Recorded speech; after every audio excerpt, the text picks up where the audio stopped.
Undeclared wars are commonplace. Tragically, our government engages in preemptive war, otherwise known as aggression, with no complaints from the American people. Sadly, we have become accustomed to living with the illegitimate use of force by government. To develop a truly free society, the issue of initiating force must be understood and rejected.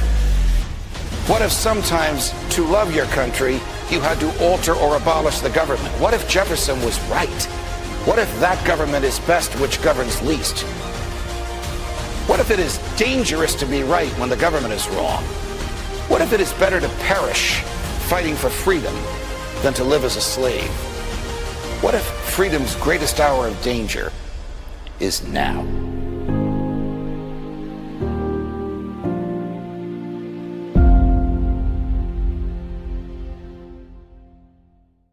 Hi, everyone. Judge Andrew Napolitano here for Judging Freedom. Today is Friday, February 27th, 2026. Professor Glenn Diesen joins us now. Professor Diesen, a pleasure, my dear friend. Thank you for accommodating my schedule. I want to talk to you at some length on whether, in your view, President Trump has an off-ramp and whether these negotiations are really serious. But before we do, to some breaking news, I'm going to assume you know this. Reuters is reporting that the EU has prevented the plane of Kirill Dmitriev, President Putin's Steve Witkoff, from leaving Geneva as a sort of protest against the fact that these negotiations have been taking place in Europe and the Europeans are not involved. Do you know about this? No, but it doesn't come as a surprise. The Europeans have taken a very strange position. First of all, they haven't done much diplomacy at all over the past 4 years. Indeed, the vast majority have boycotted diplomacy. The French tried a little bit in 2022. The Germans made a phone call at the end of 2025. But overall, they boycotted pretty much diplomacy for 4 years. They don't want to pick up the phone and talk to Russia, but they still want a seat at the table. So there's some desperation in there, and they would like to participate. And well, in all fairness, at some point they should, because this is a war about the European security architecture. So they have to be brought in at some point. But so far they haven't. I think they don't actually want an end to the war, in my opinion. I think they just want to direct the frustration of Trump towards Russia by putting these unacceptable high demands. So, no, it's. Yeah, well, if you look at the sanctions, the behavior, the rhetoric, it shouldn't come as a surprise. But I hadn't seen that breaking news. Yeah, realize that nations have the inherent right to control their airspace, but this is a form of unlawful restraint. He's in a neutral country and he has the right to leave. I guess this is not going to sit well with the Kremlin.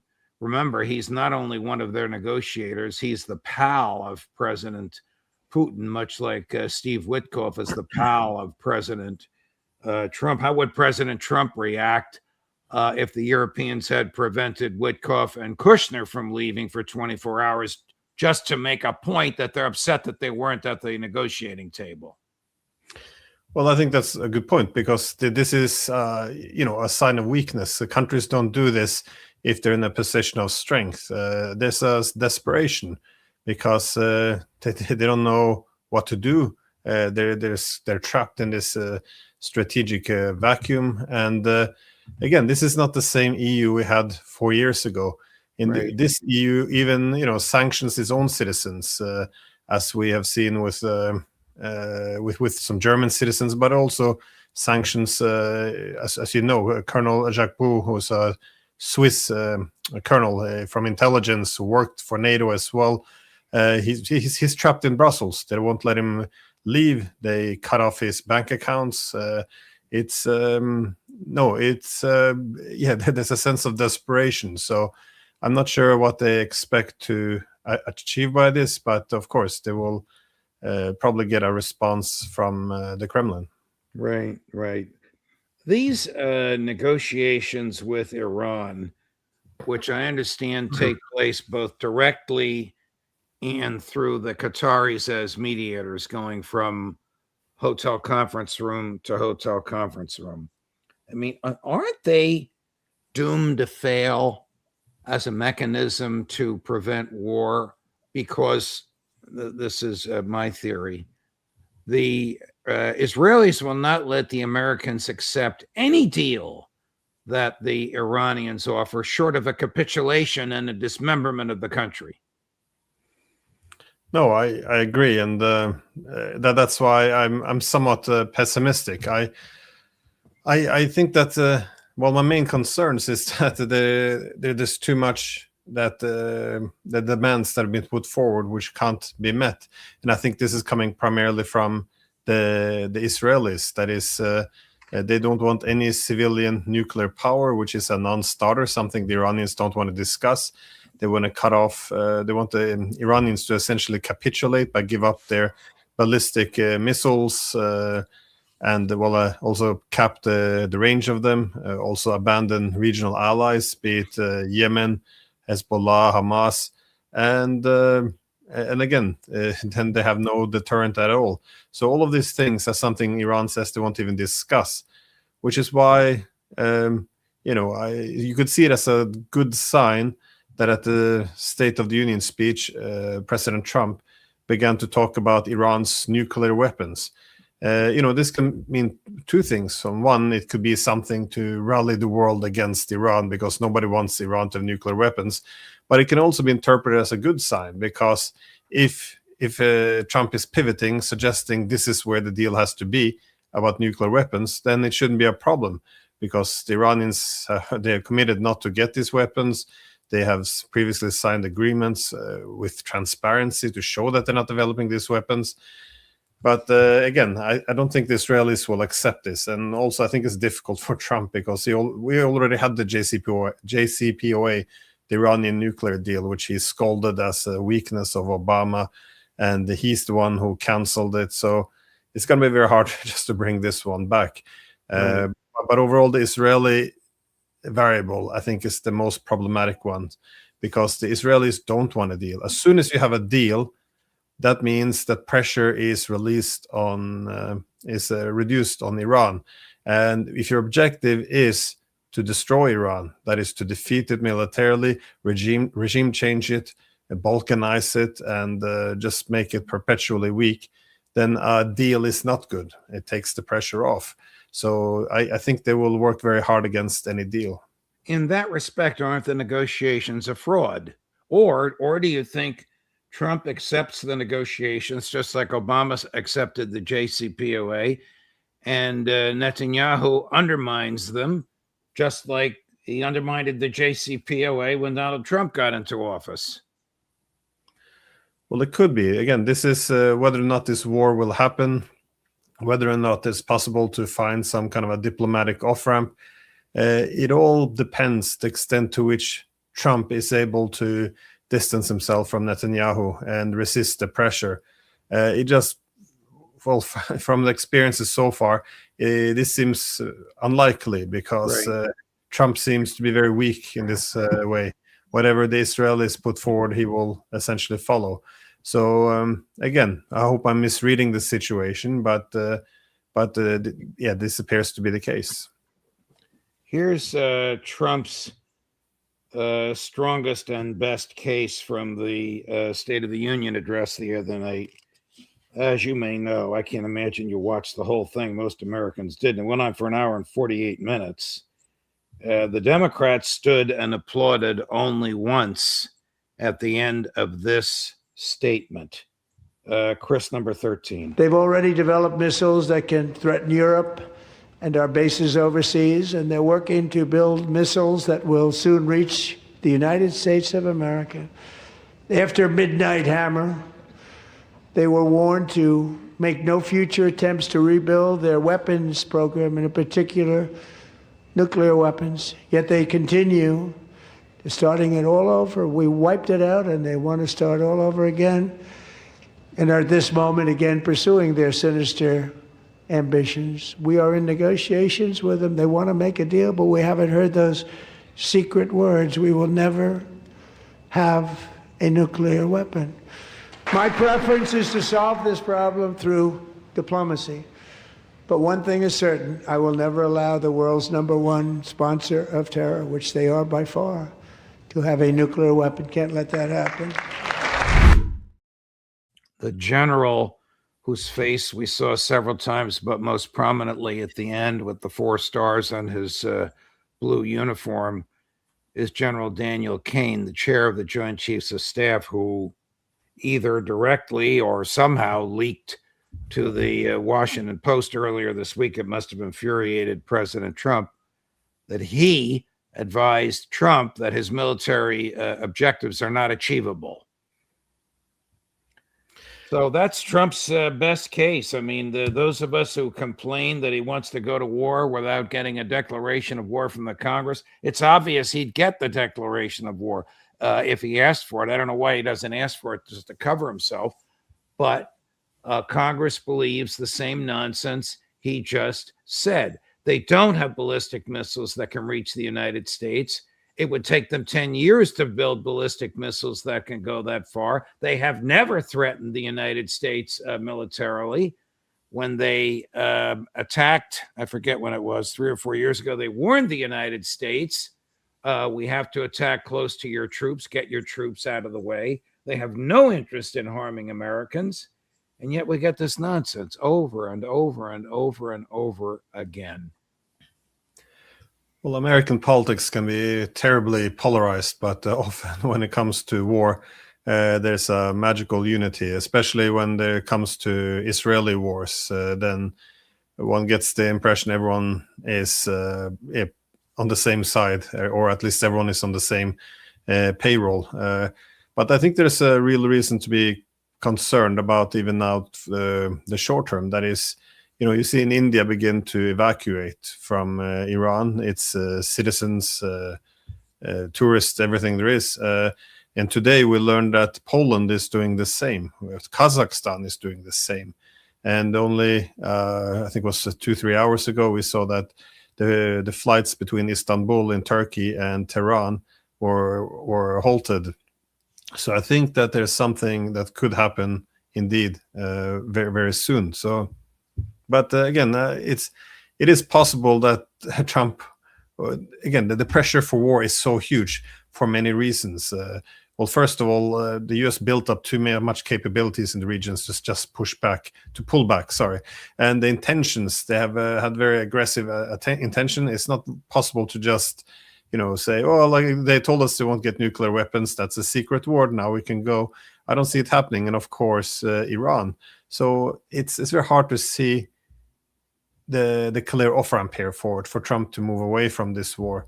The only thing that's a source of concern, a source of optimism, it's the fact that no one's ready for this war. This is not any of the previous wars the US has fought over the past 30 years. The planning is not in place. There's no convincing strategy.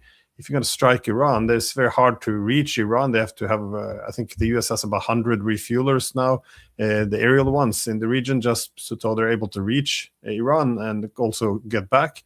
And overall, there's also a shortage of defensive missiles, something to, when the Iranians strike back. So, no, there's... Again, one shouldn't look at one's own vulnerability as a source of optimism, but in terms of being a reason for not going to war, it could be interpreted in this way.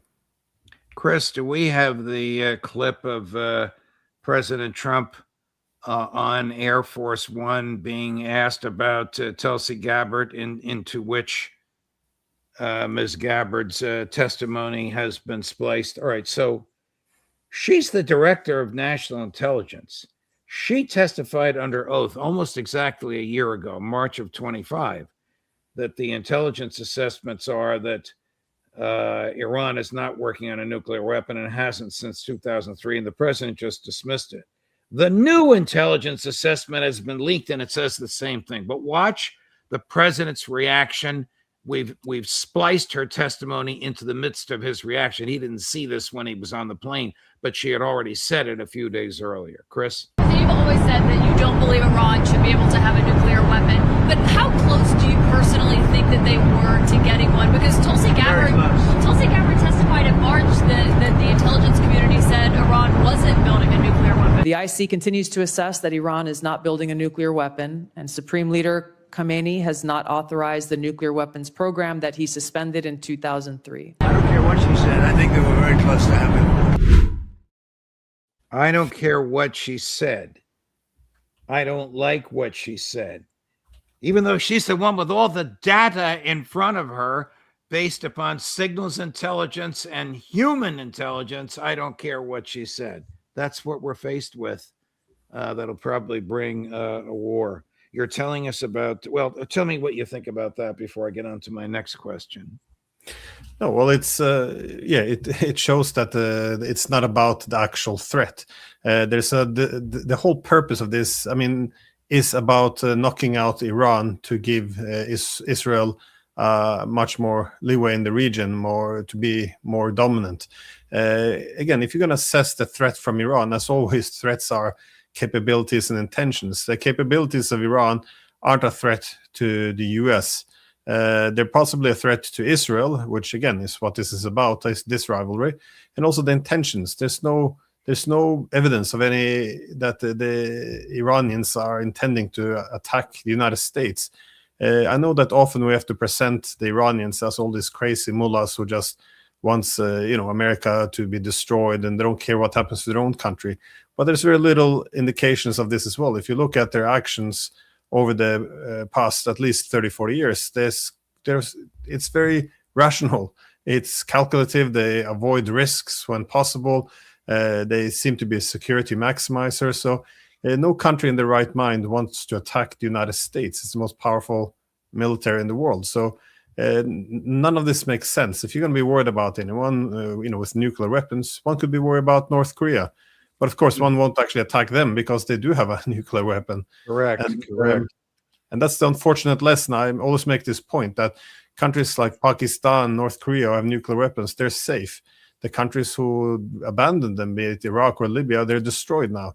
So, it's a very dangerous signal to send to the world that this is the direction one should go. But no, I don't see a threat from Iran. This is how you're selling a war. That's not the source of it. The source is Israel, that they are considered the main adversary of Israel, and the United States will fight Israel's wars every time. And I think that's what it's all about. Here's one of the foremost neocons and warmongers in the Congress. He himself does have military experience. Lindsey Graham's sidekick. This is tough to listen to, but I need your comments on it.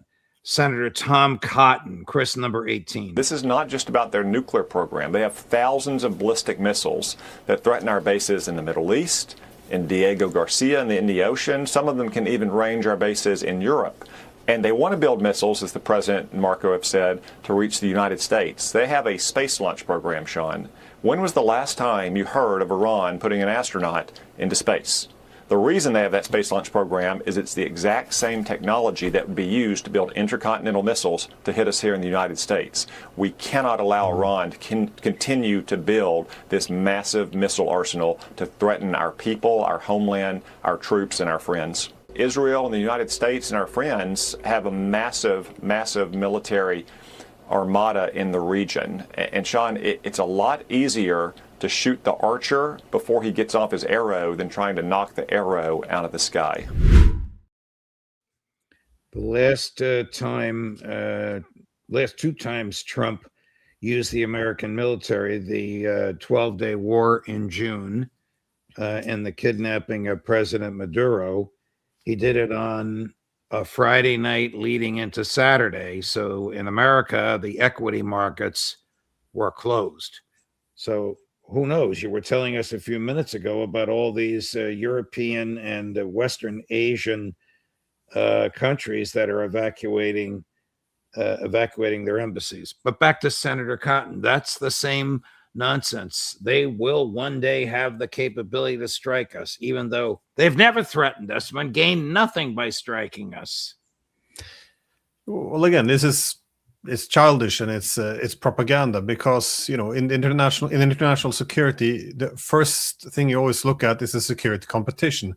That is, all states, whatever weapons one country builds, even if it's for defensive purposes, will have some offensive capabilities and threaten the security of others. But the thing is, every time, not just Iran, we assess any other adversarial country developing weapons, we always assume that this is only for offensive capabilities, or purposes.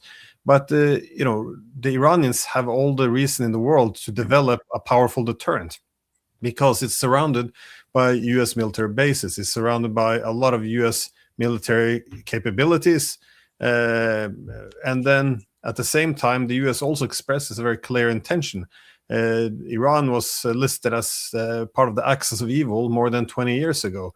The U.S. doesn't shy away from making it clear that it would like to see regime change, Iran defeated, all of this. So if you're sitting in Tehran, you make a threat assessment, you have a big reason to be concerned about Israel and the United States. So if you would advise Iran, what would you say? Well, I would advise them build up a lot of ballistic missiles and drones, because this is the deterrent. This will be the only reason why they won't attack you. And indeed, if you look at why Trump is concerned about striking Iran, it's because they have this powerful deterrent. And the range of the ballistic missiles is one of the reasons why it's very difficult to hit Iran, because one needs all of these aerial refuelers. So one creates the situation where Iran needs a powerful deterrent, and then look towards Iran's deterrent and say, look how aggressive they are. But you can't threaten a country to give up its deterrent, because the more it's threatened, the more it will need this deterrent. I mean, it's a bit like when Trump threatened countries, with sanctions or limiting the access to the dollar if they try to de-dollarize. It only incentivizes the need to decouple from the dollar. And it's the same with this. I mean, it should really be common sense that you can't threaten a country to give up its deterrent, because once the deterrent is gone, then there's nothing to stop Israel and the United States from attacking Iran. Wow. Last question. Why would Netanyahu risk severe, even catastrophic damage to Israel in what is effectively just an Israeli land grab? Doesn't he know what will come back at him in response to an American attack? No, I'm a bit perplexed by this as well. Again, if I was advising Israel, I would make the point that over the past decades, they never had to make any concessions at all. They could always go for everything because they had the United States behind them. But so they can be very maximalist in demands, never make concessions. However, if you look at the new shift in the international distribution of power, you see the relative power of the US in decline. You see new great powers emerging, be it China, Russia, who don't have the same sympathies. And you have its neighbors becoming also more powerful and also much more angry towards Israel. You just had a new poll come out showing that I think for the first time there's more Americans sympathetic to the Palestinians as opposed to the Israelis. So there's huge shifts in the world. And as US power, which is the one reason why they never have to make any concessions, is declining, I would make a deal today, because a deal tomorrow would be much, much worse. But they don't seem to be going for this advice or this thinking. Instead, I think they're seeing US power in decline, so they will now, this is their window opportunity. This is the last chance to knock out essentially their main adversary, and then hope that this will shape the Middle East over the next few decades in their favor. But no, I think the Israelis are making a mistake. So what I'm saying isn't even an anti-Israeli argument. I think their policies are now becoming quite suicidal. So it's quite dangerous. And you said this, the possible retaliations against Israel, that's one thing. But also, if the United States gets humiliated, have to walk away and flee once it runs out of weapons and it can't stop the Iranian retaliation, you don't want to see the United States have its credibility shattered in the international system, because the United States is your main protector, is the one reason why you're able to have this regional dominance. So right. I think they're playing a very dangerous game. Reuters is reporting Trump Iranian missile claim unsupported by U.S. intelligence, sources say. In tomorrow's Wall Street Journal front page, Iran is far from building ICBMs, intercontinental ballistic missiles, experts say, despite Trump warning. There's a couple ways to read this. One is Trump is just mouthing whatever propaganda the Mossad has given to John Ratcliffe, the head of the CIA, or Netanyahu has personally given Trump. And the other is the intelligence community is serious about wanting the American public to know that there's no basis for this war. This is the deep state undermining Trump, or Tulsi Gabbard, who's not the deep state, she claims, undermining Trump. Yeah, this is an interesting development as well. The fact that you now see pushback against Trump on this, but I think it's many, especially in the military, probably become a bit spooked because this is not going to be a cakewalk. This is not like attacking Iraq or Syria or Libya or any of the other countries, Yemen. This is a very different sort of power. So I think, if you would war game this, you would probably find out that it would be very, very difficult to defeat Iran, and they can cause a lot of punishment. There's too much uncertainties. One doesn't know where Iran is getting its help from. It could be getting some intelligence coming from the Chinese or the Russians in terms of where the American ships are, when they're launching. We don't know if they have new missiles or any new air defense systems. There's a lot of things that can go wrong. If the aerial refuelers become vulnerable and can be shut down, the whole show breaks down. So, right. I think a lot of military leaders are worried exactly about this because there's no escalation dominance. The U.S. won't be in a position to say necessarily how the war should be fought and when it should come to an end. I think once this war has started, a war the Iranians, for good reason, sees as an existential threat, they will hit back with everything they have. And the situation could be very, very messy. And there's a lot at stake for the United States. So I think, as Trump initially, I think, wanted this bloody-nose limited attack, well, now that he realizes that can happen, that can't be played out, and it's going to be a massive war, I think, there's many who's growing very, very concerned. Wow. Professor Diesen, thank you very much. Always a pleasure, my dear friend, no matter what we're talking about. Have a great weekend. We may be back on air and may need you sooner than at one of your usual times next week, but all the best. Thank you. Thank you, Judge. And Sure. Have a great weekend. Thank you.